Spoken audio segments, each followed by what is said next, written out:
Cadal presenta Cuarto de Hora, tu programa semanal especializado en realidad latinoamericana e internacional, conducido por Jorge Elías. El Salvador se ha convertido en el laboratorio de un fenómeno político que fascina a medio mundo y aterra a la otra mitad. Mientras las encuestas sitúan a Nayib Bukele como uno de los líderes más populares del continente, las denuncias de autoritarismo, pactos oscuros, violaciones de los derechos humanos no dejan de crecer. Y estamos con un periodista que conoce las entrañas de ese poder, no desde los despachos oficiales, sino desde el rigor de la investigación y ahora desde la dura realidad del exilio. Óscar Martínez, jefe de redacción del Faro, presenta su libro quizá más personal y urgente, Bukele, el rey desnudo. Y se me ocurre, Óscar, frente a este título, en la fábula el rey está desnudo, pero nadie se atreve a decirlo. En El Salvador, ¿es que la gente no ve la desnudez del poder o es que el traje de seguridad es tan brillante que encandila a todos? Gracias, Jorge. Yo creo que es más lo segundo. Mira, Bukele es un publicista y Bukele ha trabajado desde los 18 años en campañas de publicidad y además es un muy buen publicista. Conoce el truco de que la gente vea donde él quiere que la gente vea y no hacia otro lado.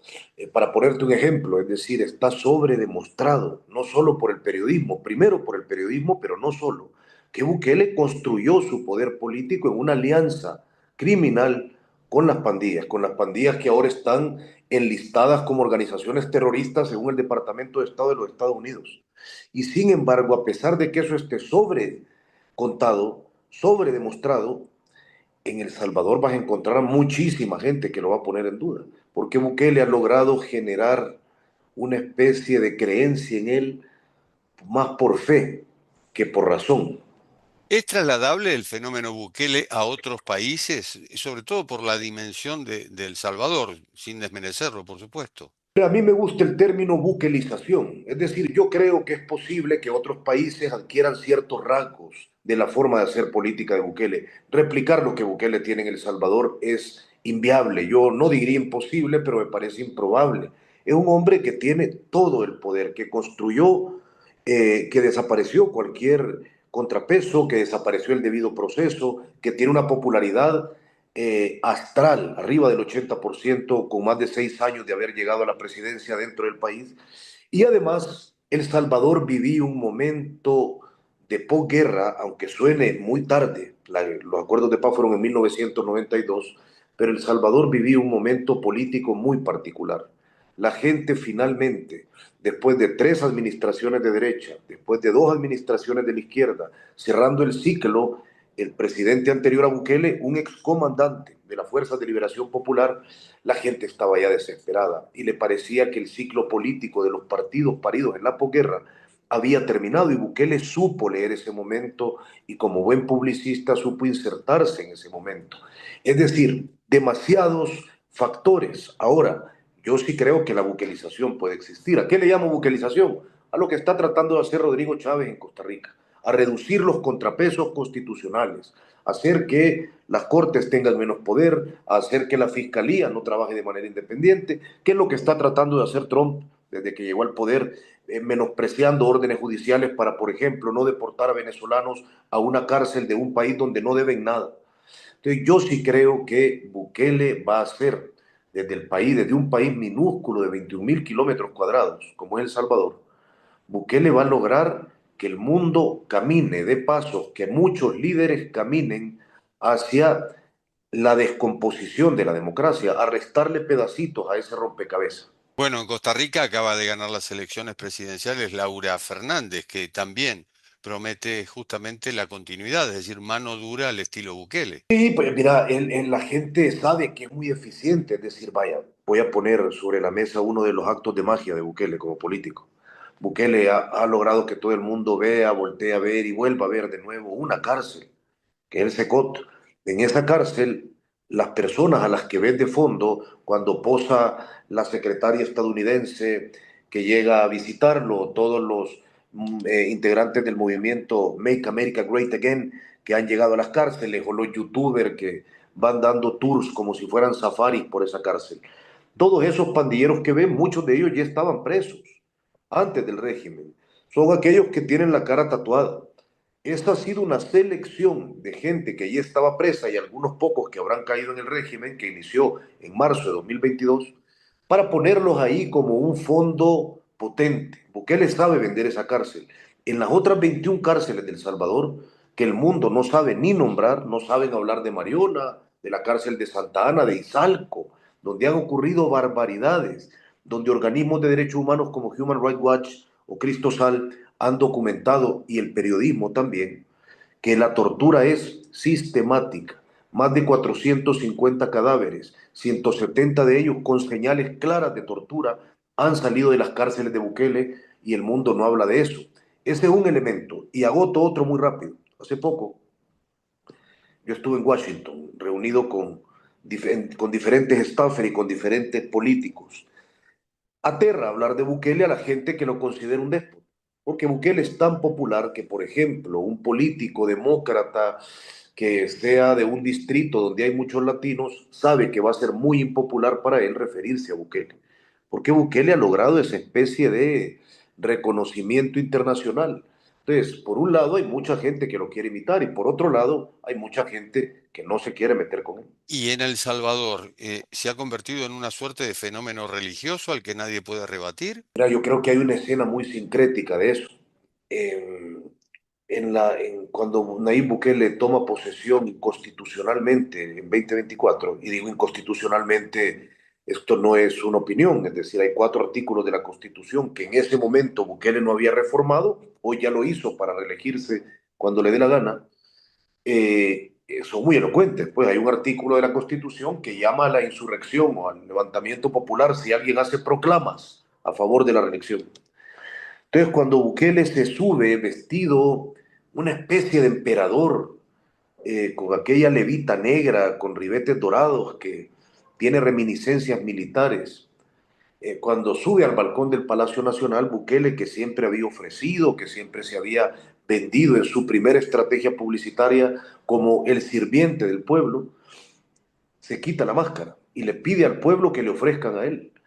Pueden buscar en YouTube esa escena. Bukele le pide a la gente que levante la mano en un acto casi que neopentecostal y que con la mano y la palma hacia arriba repitan sus palabras. Y sus palabras literalmente, algunas de ellas, eran: prometemos seguir al pie de la letra lo dictado, sin quejarnos, y nunca escuchar a los enemigos del pueblo. Y la gente repitió cada una de sus palabras. Es decir, Bukele ha logrado, sí, crear una imagen de semidios cuando se tomó, y con esto termino mi respuesta, cuando se tomó la Asamblea Legislativa, Nayib Bukele en 2020, porque aún no controlaba la Asamblea Legislativa y no le querían aprobar un préstamo que él no había explicado para qué. Cuando se toma la Asamblea Legislativa, Nayib Bukele le dice a la multitud que él convocó: espérense, voy a entrar, voy a usurpar el asiento del presidente del primer órgano de Estado y le voy a preguntar a Dios si disolvemos la Asamblea Legislativa. Un golpe interno. Y Dios inmediatamente le contestó y le dijo que tuviera paciencia. Bukele se vende como alguien que tiene línea directa con Dios. Él se sienta usurpando, rodeado de militares y de cámaras, dice que va a hablar con Dios y Dios inmediatamente le contesta a Nayib Bukele. Esa es su construcción, el de la herramienta de Dios. Es decir, en lugar de dar discursos, da sermones. Y mi pregunta ¿es un político disruptivo o tiene un proyecto prácticamente dictatorial? No, yo no creo que Bukele sea un político articulado. Yo creo que, como Octavio Paz le dijo una vez a otro escritor, Bukele más que ideas tiene ocurrencias. Y yo creo que Bukele es alguien que no tiene un proyecto ni ideológico ni de nación, él tiene un proyecto mesiánico. Lo ha demostrado. Cuando Nayib Bukele tuvo que vestir de rojo para ser alcalde del FMLN, para llegar a la capital, Nayib Bukele vestía de rojo y decía que el modelo de Ortega era el mejor modelo en Centroamérica. Y repetía en los aniversarios de la muerte del Che Guevara, ponía en sus redes sociales felicitaciones y luego intentó borrar esos tweets. Nosotros los recuperamos, pueden buscarlos, se llaman los 144 tweets que Nayib Bukele intentó borrar. Y cuando le convino decir que él era trompista y aliarse con el Heritage Foundation y venderse como un conservador de toda la vida, como un radical en contra incluso de los derechos humanos, lo hizo. Y cuando tenga que ser católico lo será, y cuando tenga que ser evangélico lo será, y cuando tenga que ser lo que sea lo será. Porque la esencia de su proyecto es estar en el poder. Escribiste este libro en tus primeros 6 meses en el exilio. ¿Cómo se narra un país cuando te han forzado a salir de él bajo amenaza de captura, Oscar? Mira, yo tengo dirigiendo la redacción del periódico desde 2020, es decir, Bukele entró en junio de 2019, casi que me he comido en ese cargo tan complicado toda su presidencia. Entonces, hemos cosechado fuentes, hemos abierto muchos caminos. Entonces, y en segundo lugar, hay un montón de gente exiliada. Es decir, el exilio salvadoreño es silencioso, pero es numeroso. Hay fiscales que investigaban a Bukele antes de que él usurpara la fiscalía. Hay jueces que huyeron después de la purga que Bukele hizo para instalar a sus jueces. Hay un montón de organizaciones de derechos de la sociedad civil que enteras se han tenido que largar del país, muchos activistas y gente, ciudadanos que fueron capturados por el régimen y temen volver a ser capturados sin razón alguna. Hay policías exiliados. Hay mucha información afuera. Pero por otro lado, no pretendo que este sea el perfil último de Bukele ni de Ser, que es un libro corto de 100 páginas pequeñas de la colección de anagrama, cuadernos de anagrama.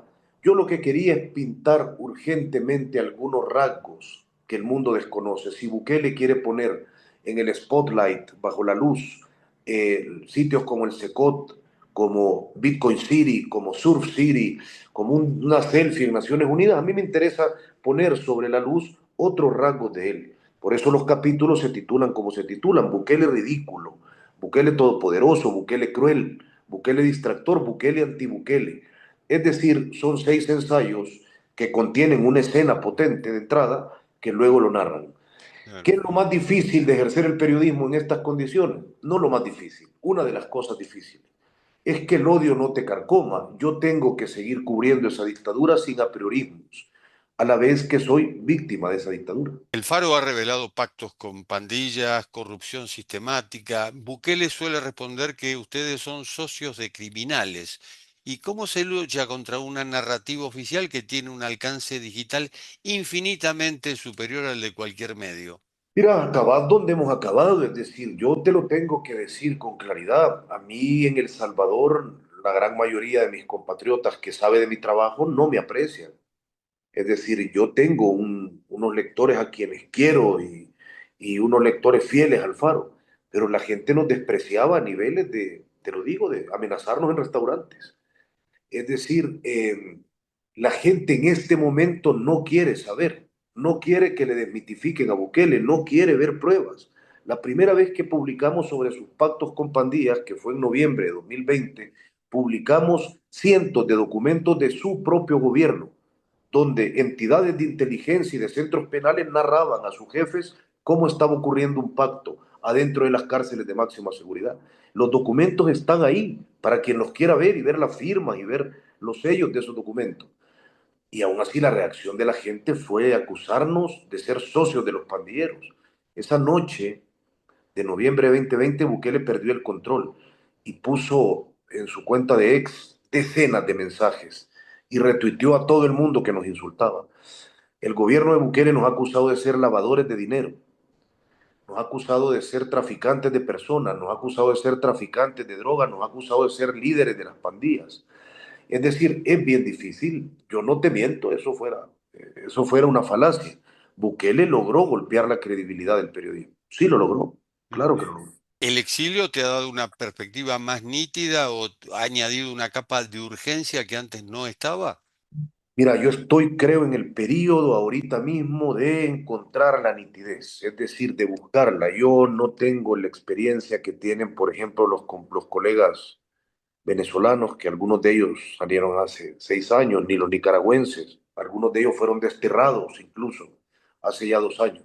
Ujú. Eh, yo estoy entendiendo qué es esto del exilio. Llevo desde el 29 de abril de no poder volver a mi país, pero te podría decir que me asumo como un exiliado desde hace 3, 4 meses. Antes de eso andás pensando en ver cómo volvés inmediatamente y tratando de construir castillos en el aire.